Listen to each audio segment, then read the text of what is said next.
He's retiring, so to celebrate, I'm taking our parents to France starting today. I'm borrowing your platinum card for the trip.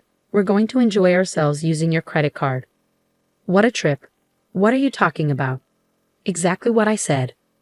No, I don't understand what you mean by exactly what I said. Please explain. We need to hurry. I understand. We'll leave soon. Sorry, I have to go now. I'll hear the details when I get back.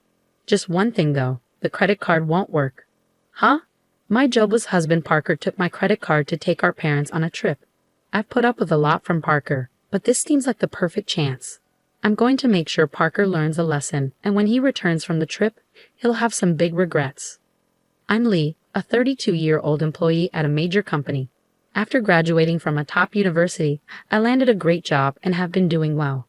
Even though I'm only 32, I make enough money to support Parker, who doesn't work, and a child, if we had one. But that's just a possibility. We've been married for 2 years and don't have kids yet, though we're thinking about it. Despite having a good job and income, I'm not happy with my newly life. The part about having a child is just an idea, but Parker not working is real. I'm not hungry for dinner because I had snacks. That's fine, but what about your job search? I didn't go for an interview today. I just stayed home looking at job websites. Parker quit his job a year ago and has been looking for work since then. Actually, he's been doing part-time jobs but doesn't keep them for long. He starts a job, quits shortly after, relaxes for a while, then looks for another part-time job. You're looking at part-time jobs again, aren't you? I'm looking at both full-time and part-time. Why don't you stop looking for part-time jobs and focus on finding a full-time position? I know, but there is a right time for everything. I wish Parker would find a steady job, but there's a reason he can't be pushed too hard. He quit his last job because of a conflict over work policies with his boss. That boss was notoriously difficult. Parker stood up to him as the office representative with his colleagues' support, but when the conflict escalated, his colleagues sided with the boss, not Parker. As a result, Parker lost his boss's approval, felt betrayed by his colleagues, and found it hard to stay, so he left the company. Parker, dinner's ready. Can you bring it here? After quitting his job, Parker became withdrawn, staying in his room.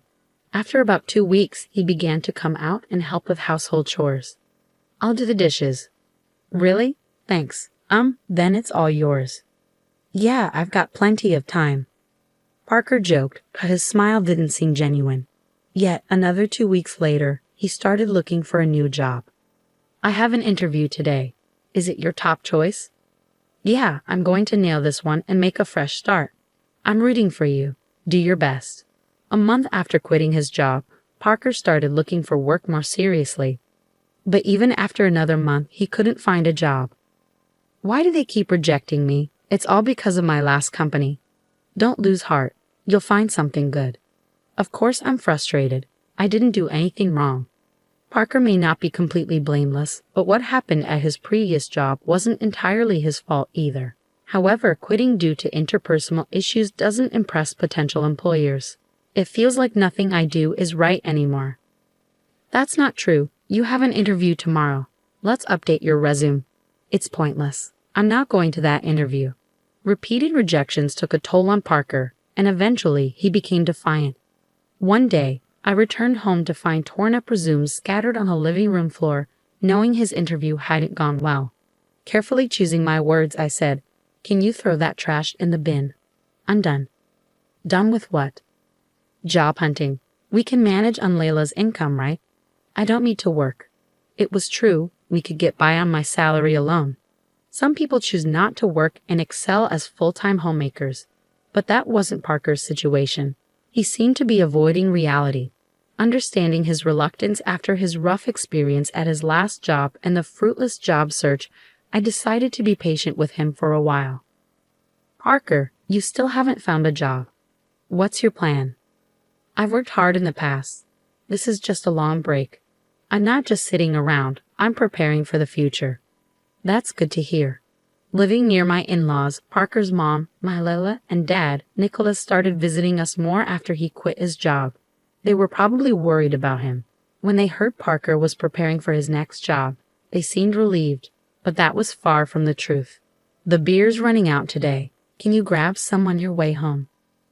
It's running out again? You drink too much? Try to cut back a bit. Fine, I won't ask again. I'll get it myself. Parker wasn't studying or job hunting. He spent his days watching TV and drinking beer. He probably didn't want others to know he was unemployed. I decided not to tell my in-laws the truth to spare Parker's feelings, even though he hadn't looked for a job in over 3 months.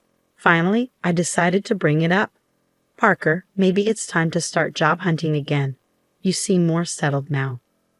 What? It's only been 6 months since my last job. You want me to work again after what happened? I just think the break has been quite long.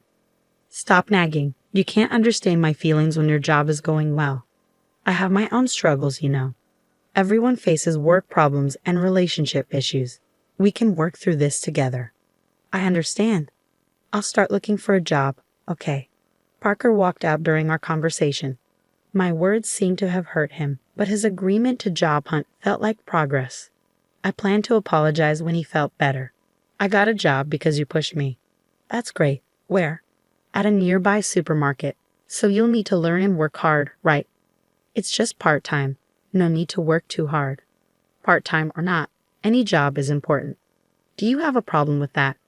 I wanted to say more to Parker, but I decided to see how even a small step like this could help him recover. I chose to wait and observe. I'm home. Parker, you're back. How's the job at the pub? I quit the supermarket part-time. Why? It hasn't been that long. A college student there was being bossy, always telling me to put the vegetable boxes at the bottom in storage. It felt like harassment. That student was probably just showing Parker how to do the job. In any workplace, even a college student might be more experienced. Parker kept finding and quitting jobs, unable to stick with any. So Parker hasn't been able to keep a job for long, and it's already been a year. Parker, what job are you doing now? I'm working part-time at a pub. I've never worked in food and beverage before, but it's interesting, and I think I finally found my calling. Really? That's great, but isn't the income from a part-time job in a restaurant kind of low? That's fine. I'm currently apprenticing, aiming to go independent. So, you plan to own your own place someday? Exactly. The income's small now, but I'm working hard towards my goal. Then take this. Treat yourself to something nice for once. Parker still puts on a good show in front of his parents, but as always, it's all lies. He quit the pub job 3 days after this conversation, deceiving everyone and even taking allowance from his parents. This time, I couldn't help but feel disappointed in my husband, so I decided to be firmer than before. Hey, Parker. Later, please. I'm at a good part in the movie. You can pause it. I grabbed the remote control from the table, paused the movie, and started a conversation. It's frustrating when you pause at the best part. What is it? Parker, you're 35 now, right? You know that's prime working age. Don't you think about the future? Spending all day at home, drinking, and just watching TV. The future? There are plenty of 35-year-olds not working. Many people enjoy life without a job. True, work isn't everything, but those people have something else they're dedicated to. Do you have something like that? Yeah. I know you're upset about me not working. I'll look for another part-time job. Parker seems set on only working part-time. Considering his reasons for leaving his job and his struggles with job hunting, I've been careful not to upset him. But it's time for Parker to get back on track. I need to be firmer. One day at work, I received a text from Parker. Dad's retiring, so we're going to France to celebrate starting today. I'm borrowing your platinum card. We're going to enjoy ourselves on your credit card. I panicked and called him immediately. What do you mean, a trip? Just what I said. I don't understand. Just what I said. Please explain. There are so many things wrong here. It's okay to celebrate Nicholas's retirement, but Parker should have talked to me before using my money and borrowing my credit card. More like taking without asking. And why am I paying for a trip to France that I'm not even going on? Parker probably told his parents he paid for it from his savings, my credit card. Just thinking about it makes me so angry, but one thing Parker said stands out. You mentioned borrowing a credit card. Do you mean the one from our house? Yeah, why? I do have a platinum card. Some people think you need a high income for it, but that's not true. Credit history, stable income, and other factors matter, and you can get one in your 30s. It has a high annual fee, but I use it for the benefits and points. However, that credit card is in my wallet. So you took the credit card from home? Yeah, so I'm counting on you for the payment. Parker, excited about his trip to France, spoke to me in a challenging tone. I've been patient with Parker for a long time, but now it seems like the right moment to take action. Parker thinks he's smart for taking my credit card and acting cheerful about it, but he's about to realize otherwise. What are you waiting for? We need to leave. Got it. Sorry, I have to go now. I'll hear the details when I get back. Just one more thing. That credit card you took won't work. What? That can't be right. It's under Lila's name, and it expires this month. It's close, but it shouldn't be an issue. You're lying, right, Lila? You're lying to stop me from using the card, aren't you? That's such an obvious lie. Yes, it does expire this month. That's why I've already received a new credit card. What does that mean? So I have 2 credit cards to use now. Sometimes, when a new card is activated, the old one stops working. I've already started using the new card, so the one you took won't work. What? Are you kidding me? You think I'm lying. If you don't believe me, I can send you the URL to the credit card website, or you can just try using the card. It would be funny to see you try to pay with a card that doesn't work. This credit card really won't work. Hey, hurry up. I hear his parents calling him in the background, but Parker, realizing the credit card won't work, seems too flustered to respond to them. What should I do? I told them I pay for everything except the round-trip travel. Oh, they covered the flight? Yes, Dad felt bad about covering all the trip costs. What should I do? I'm about to take a cab, and I don't even have money for that. That's not my problem. You said you would pay for everything except the flight. Using my credit card in the first place was wrong. You should pay with your own money. How can I? I don't have any money right now, Parker. You haven't been taking work seriously. It's your fault for trying to impress, taking your parents on a trip without any money. I'm at work, so I have to hang up now.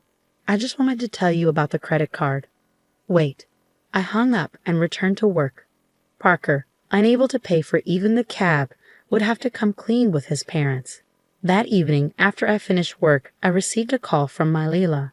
I heard from Parker. He tried to use your credit card and lied about working. I'm sorry for the trouble. No, don't apologize, my Leila. I'm sorry for the inconvenience with the credit card. Are you okay with the money? We'll cover the cost of this trip when we return. I'll make sure Parker apologizes and starts looking for a job immediately.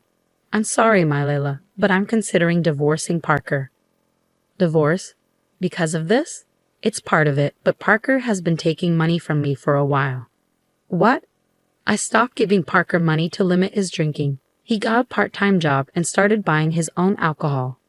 But his part-time salary wouldn't cover daily drinking. Parker was taking money from my wallet to buy alcohol. He repeatedly took amounts ranging from $4 to $40. Over a year, the total became significant. I hadn't been tough on Parker, hoping he would change, but when he took my credit card for his trip, it wasn't just about $42 anymore. This increase in what he took made me believe he had no intention of changing. I understand. Should I inform Parker about the divorce? Could you just tell him I want a divorce? We'll discuss the rest when he gets home. About an hour later, the next morning after my conversation with my Leila, Parker called. He must have learned about the divorce from my Leila, though I had asked her to wait until he returned to discuss it. Feeling drained, I chose not to answer his call. When I returned home from work that evening, I found Parker already there. He had cut his trip short. I'll start working seriously now. Please don't leave me, he pleaded as soon as I entered the living room. Seeing Parker, he'd immediately apologized. His remorse seemed genuine, but it came too late. He had a whole year to change, yet he was asking for another chance now. Despite my repeated warnings, he had wasted every opportunity. I'm not going to give Parker another chance because he gave up on me. My decision is final. Can you leave? Please don't say that. If you won't leave, should I move out? Only if you can afford the rent here. Parker fell silent. He didn't even have the money for next month's rent, let alone any income. My words and the reality of the impending divorce seemed to sink in for him. With nothing to take, Parker appeared to leave the house, likely heading to his parents' place. I briefly considered asking if he had money for transportation, but Parker isn't a child. He should handle his own affairs. Sadly, I watched him go. After leaving our house, Parker went to his parents' home. Later, I received a call from my Layla. They allowed Parker to stay for one night but asked him to leave the next day. They were concerned he might become too dependent on them if he stayed longer. It must have been tough for them as parents to make this decision, but they felt it was necessary for Parker's sake. Cast out by his parents, Parker returned to our house, pleading with me. "Please help me. I've got nowhere to go and no money." That's the result of your own actions. You need to handle this yourself. Everyone faces difficulties, and while it's okay to seek help sometimes, all you've done in the past year is neglect your responsibilities and do as you please. I didn't allow Parker into the house and turned him away from the doorstep. The divorce eventually went through. Parker was hesitant, but with his parents' support, it happened faster than expected. I'm not sure what happened to Parker afterward, but he's likely still moving from job to job and making excuses. I thought I would feel lonely without Parker, but I didn't. His attitude had been stressful, and I was always careful not to upset him. No longer needing to accommodate him, I've been living more comfortably. Unconsciously, our life together was a burden. I'm relieved I didn't let myself get dragged down with him. Now, I can live without having to cater to anyone else.